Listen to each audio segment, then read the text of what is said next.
Hello, my name is Victoria and you're watching Plantastics. Today we are going to be doing some deadheading.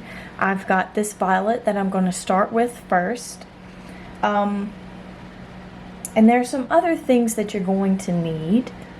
So you want to use 90% alcohol.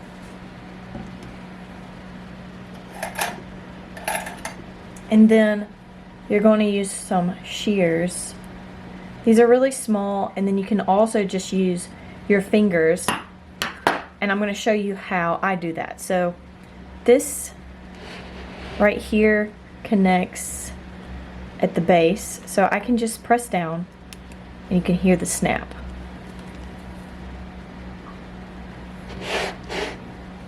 These are here as well, so you can see, and just snaps off. This is a flower stem as well. You just barely apply pressure and they just snap off. So there are no more flower stalks. And what I'm going to do is I'm going to put this and just let it rest. It has been blooming so well. And then with these, I'm going to put them into some water and propagate them. So we're done with this one, so we're going to put it back on the shelf.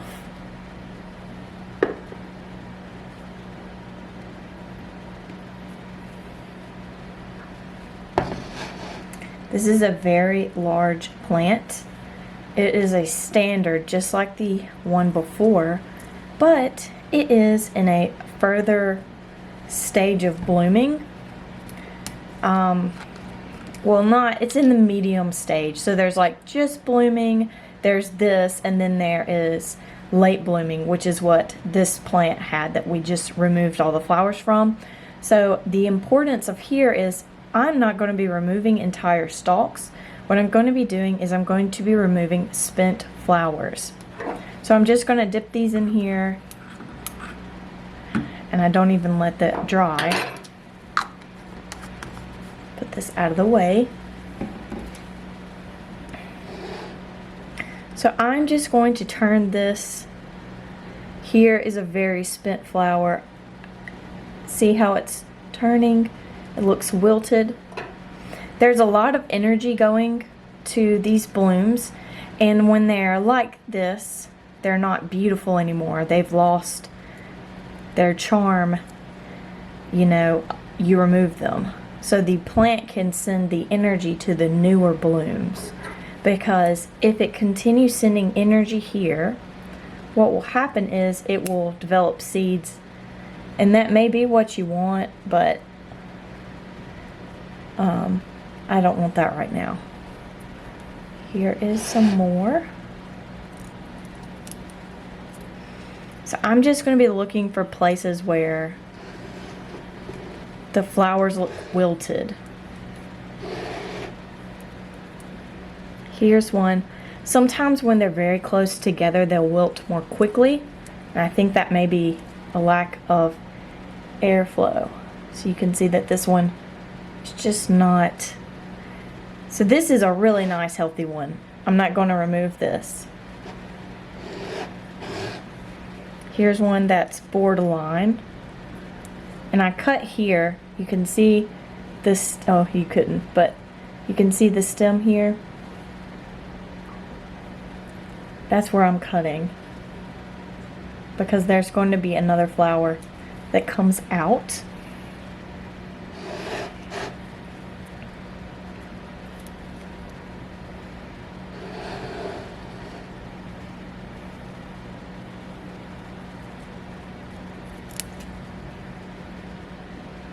So you can see there's some discoloration.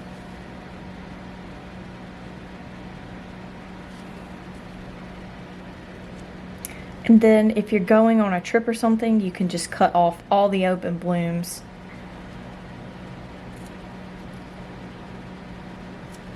Or sometimes you don't like the way they are.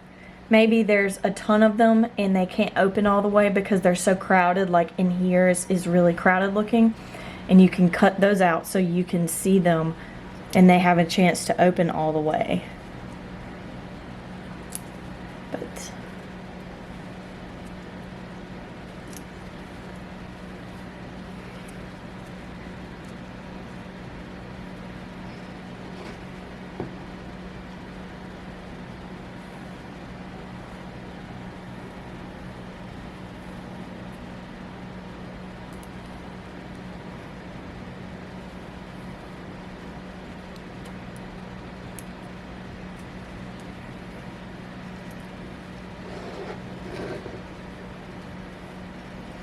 and then you're disinfecting because you can spread viruses. Right now, the most terrible virus that I know of with violets is INSV.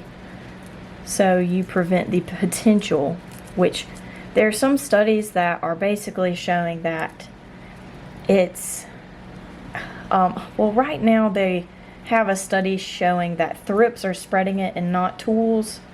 But I think it's just better to err on the side of precaution, because you don't want to take comfort and continue something that could potentially cause a lot of problems later on.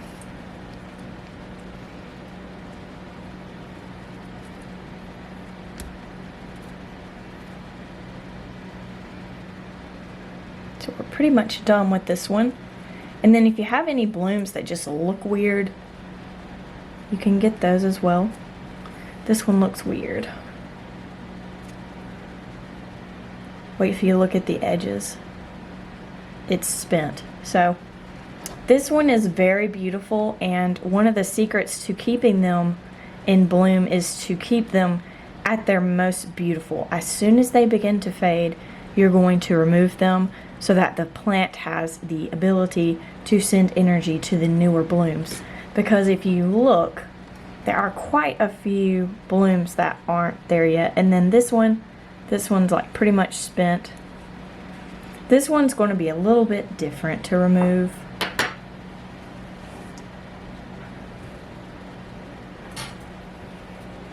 So these are overkill, or I thought they were. So what I do is I go in here and I get as close to the base as I can. I pinch and I twist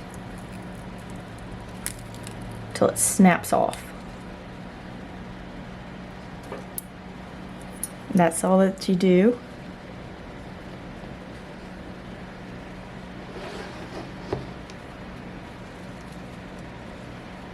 Got some little suckers growing there. Here is a flower that just looks like it's dried up and fallen off. So that is that one. So we're going to finish with it and put it away.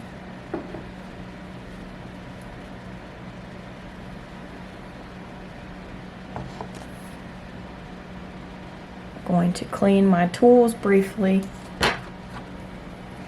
Even though I didn't get sap on these, quick dip.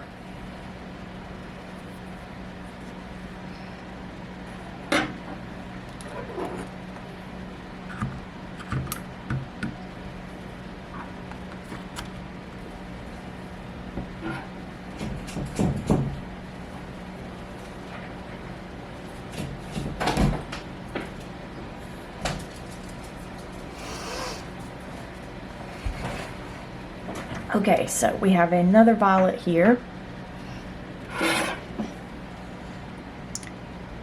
The first two and this one as well are all no IDs. So what I'm going to go for first is I'm going to work on just having a little bit more space here. This one right here, see how it looks crispy? You're going to remove this. And then with white ones, you can kind of see a little bit of just fading there. These all were closed when I left. I've been gone for about a week. And since I've come back, they're all open. So another thing you can do is you can kind of just look under the leaves and see if you have any dead leaves. I'm pretty good about that. pretty much as soon as they're about to bloom, I go in and clean all that up, and that just prevents mold and mildew. So this one's spent.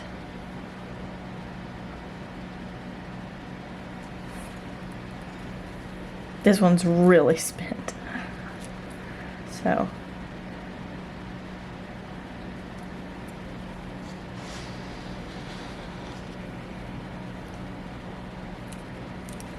there are so many blooms here that are fixing to open and they won't really have anywhere to go. So I'm going to very delicately try to give them more space.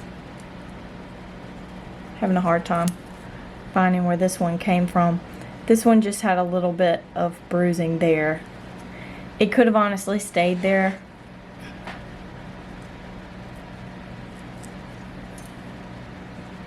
So you can have a little brown spot on the leaf.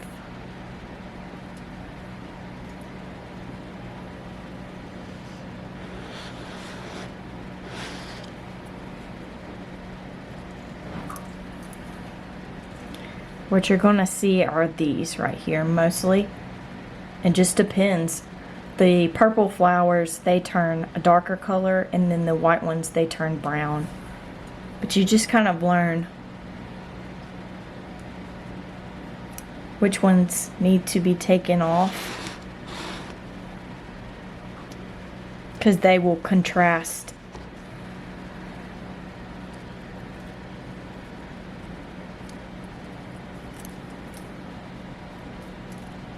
Here's another one that's kind of spent.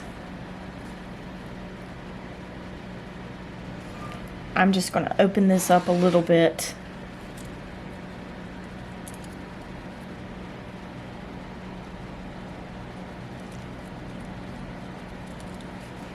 And you may think that it's kind of cruel to remove this many flowers, but it ends up making the ones that are coming up last, like they just basically are going to last longer, because the air and the fact that they're not pressed up against each other, they'll be able to open. So we've got a lot of blooms that are coming out in here, so that'll fill in. These are really nice. You wouldn't remove these, not because of their color, but because they're not fully open yet. So you're going to have some flowers that it takes them a while to open. So this one, see how it was pressed up against? It didn't even get a chance to really open.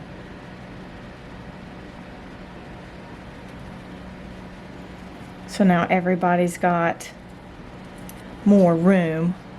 And this one is very beautiful. So this is, there are different types of patterns that the violets can have. And this one is called a thumbprint. So when it started out, it was white, and it's because of the temperature, not the soil, fertilizer, or lighting. And then as it has progressed, it has gotten more burgundy. When this blooms in the summer, it is almost all burgundy with a white perimeter. I just think it's interesting because before I owned them, I never knew that they would change colors potentially. So here you can see just a few imperfections. This one could have stayed if you really wanted to let it, but it has some bruising here, some tearing.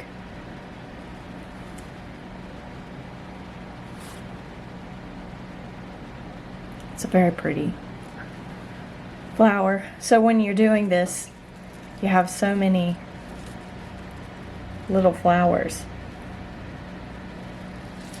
And it's really cool because my garbage can is just, when I'm done deadheading, it's just filled with flowers. So this one, you can see they have room here. These are all going to open soon. These also have room. And you just want to allow room because there are tons of flowers that are coming up. See these flower stalks, they're coming up and they need to have a place to go. There may be other ways to do that that are more effective than what I'm doing, but this is just what I do. on occasion. And this one is such a perfect rosette. So we're going to disinfect and do our very last violet. And it is a solid burgundy. I have 2 more violets that are coming into bloom right now. I have Mauve's, and they are named varieties. I have Mauve's Arctic Sky, and I also have Louisiana Lullaby. Mauve's Arctic Sky bloomed for me, I want to say, when I first got it. And then Louisiana Lullaby is a newer addition, and it'll be its first bloom. It has had one very large bloom for over 6 days. It must be a very large flower. So this one is a no ID, and it is singles. So if you're to contrast it, these are doubles. See how there's more, it looks like there's a larger flower, there's more ruffles. So this one's like flat. So this is a double, and this is a single. And then the purple one I showed you with the darker leaves, it has a combination of singles and doubles.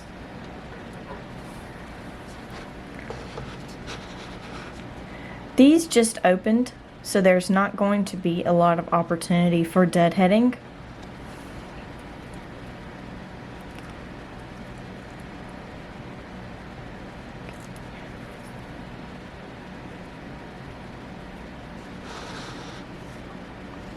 Would just be kind of creating room for some of the newer flowers to open.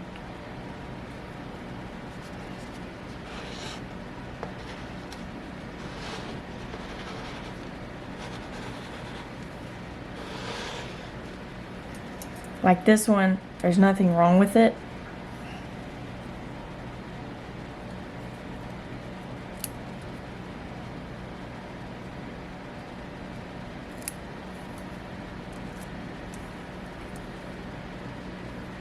But these, they don't have a chance to open all the way. Sometimes you'll have, if you don't have good ventilation, you'll have different types of mildews and stuff forming. So you kind of just want to have a little bit of room. But as you can see, this is a really nice, this one is about to go, it's the early middle almost of its blooming. It's about to just be covered. Most of the blooms are not open. So that's why I say that.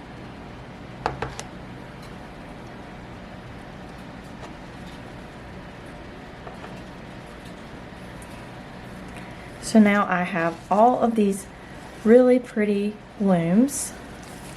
I'll show them to you. So what I do with these is I put them in a bowl, like a very shallow bowl, and I just have them float, and you can pretty much do a lot of different things. So you can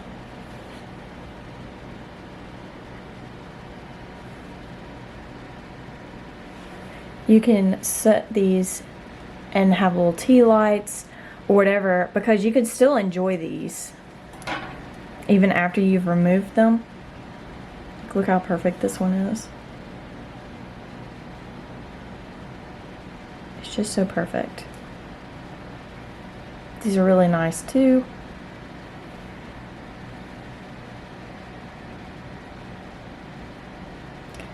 So it's not the complete end if you want to keep them and see them. So that's probably what I'll do. And then this one's really floppy. It's not really firm. This one will be used to try to see if I can propagate it. But yeah, it's like so many deadheaded flowers. Well, thanks for joining me. I'll see you next time. Goodbye.